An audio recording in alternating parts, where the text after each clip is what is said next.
հեղափոխության ֆակտոր TV, բան Քոչարյան նախորդ պատասխանում ասացիք, որ եթե ինչ-որ բան լինի, ձեր կապերով կփորձեք Ռուսաստանի հետ խոսել, հարցը լուծել, հետաքրքիր է ինչ էիք անում ձեր կապերով, երբ որ Ռուսաստանը Հայաստանի եւ Արցախի դեմ կիրառվող մահացու զենքեր էր վաճառում Ադրբեջանին, սա իմիջայլոց իմ հիմնական հարցը հետեւյալն է, տեղեկացանք, որ ձեր հետ ընկերական հարաբերություններ ունեցող ռուս գործարար Վլադիմիր Եվտուշենկովը գնել է Երևանի մաթեմատիկական մեքենաների գիտահետազոտական ինստիտուտը, որը առավել հայտնի է Մերգելյան ինստիտուտը անունով, սա այն գույքերից մեկն է, պարոն Քոչարյան, որ $100 միլիոն պարտքի դիմաց հանձնեցիք Ռուսաստանին, այս ինստիտուտի գործադիր մարմինը ըստ Հայաստանի պետռեգիստրի հունվարի 19-ից ռուսական Citronics ընկերությունն է, որը պատկանում է ռուսական մեկ այլ սիստեմային, որտեղ դուք տնօրենների խորհրդում եք, դուք այս գործարքի վերաբերյալ տեղեկություններ ունեք, թե ոչ, պարոն Քոչարյան, եւ միաժամանակ խնդրեմ ասել, արդյոք սիստեմայում դուք բաժնետեր եք, թե ոչ, եթե այո, ինչքան է ձեր բաժինը։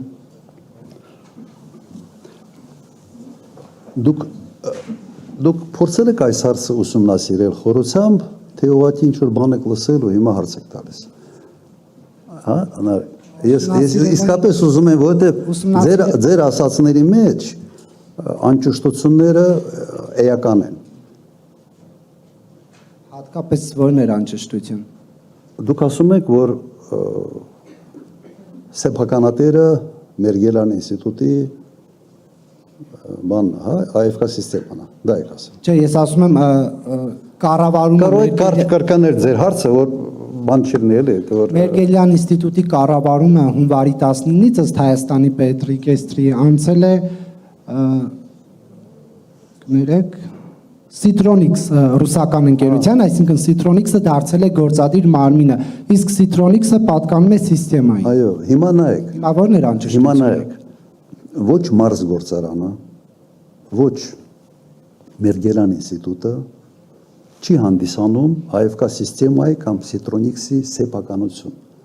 Դրանք Ռուսաստանի կառավարության սեփականությունն է եւ Ռոսկոմ իմущество այդպիսի մի գործակալություն կա, որը տնօրինում է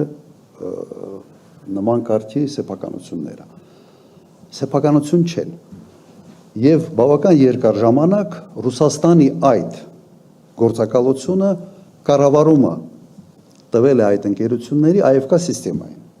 մինչև 23 թվականը։ 23 թվականին պայմանագիրը ավարտվել էր եւ AFK սիստեման դուրս եկել ընդհանրապես Հայաստանից։ Նաեւ այն ժամանակ AFK սիստեման Հայաստանում ուներ Vivasel ընկերությունը, որը գնել էր լիբանացի գործարարից։ Գնել էր, եթե չեմ սխալվում, թիվ արդեն չգիտեմ։ Հիմա վերջերս Ռոսկոմ իմуществոն նորից առաջարկել է եւ կոպիտ ասած հորդորել է AFK սիստեմային վերցնել կառավարում այդ երկու ակտիվների։ Իրենց սեփականությունը չի։ Պետական սեփականություն է հանդիսանում այդ երկու ակտիվները։ Սա է, ստեղ ինչ կա չեմ էլ հասկանում, թե ձեր հարցին ես ինչ պետք է պատասխանեմ։ Ռուսաստանի կառավարությունը իր սեփականությունը հանձնարարել է կամ խնդրել է կամ դիմել է, ես չգիտեմ այդ խոհանոցը ինչպես կատարվեց, AFK սիստեմային եւ AFK սիստեման համաձայնվել է։ Այսինքն կառավարումն է, կառավարիչն է։ Ես հիմա AFK սիստեմայի խորհրդի անդամ չեմ, ես հրաժարվել եմ անդամ լինելուց 21 թվականին միջև ընտրությունները իրենք պետք է ունենային բաժնետերերի ժողով հունիսի վերջ, ես մայիսին ասել եմ, որ այլևս ինձ մի առաջադրեք, գնում եմ ընտրությունների։ Անդամ չեմ։ Ունեմ բաժնե տոմսերի կամ չունեմ, այո ունեմ, եւ իմ հայտարարագրում դա նշված էր ընտրությունների ժամանակ, եթե չեմ սխալվում, հա։ Որտեղից են այդ բաժնե տոմսերը։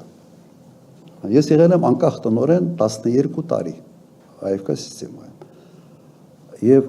կարգը հետևյալն էր. դու քո աշխատավարձը ստանում ես մի մասը փողով, մի մասը արժեթղթերով։ Այն արժեթղթերը, որը ես ստացել եմ այդ ընթացքում, այո, այսօր կան։ Եվ սա բան չեք հայտնաբերել, ես իմ հայտարարագրում դա ուղղակի նշել եմ 21 թվականին, դու կարող եք կենտրոնական ընտրական հանձնաժողովից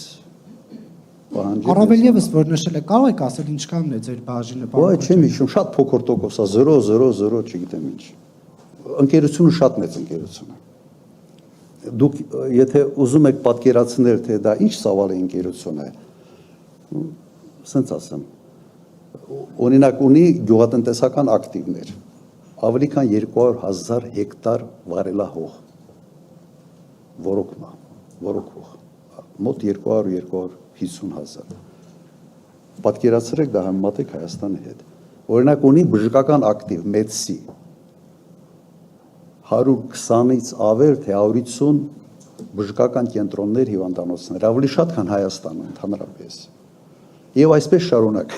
կարող եմ շատ ասել, հսկայական ընկերություն է եւ ավելացնեմ, հաստատ ձեր սրտով չի լինելու, բայց ավելացնեմ։ Այդ ընկերությունում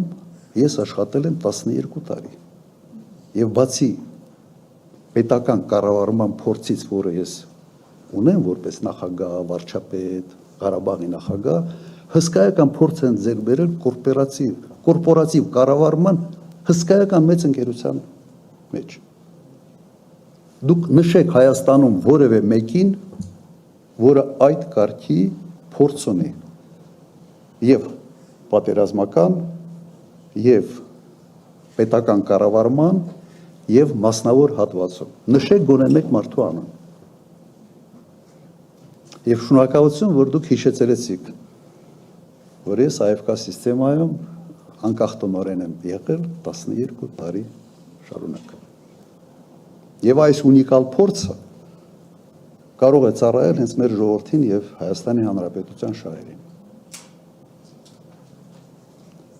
Բաժնետոմս 0.0 քանի տոկոս։ Լավ։ Նույնիսկ հայ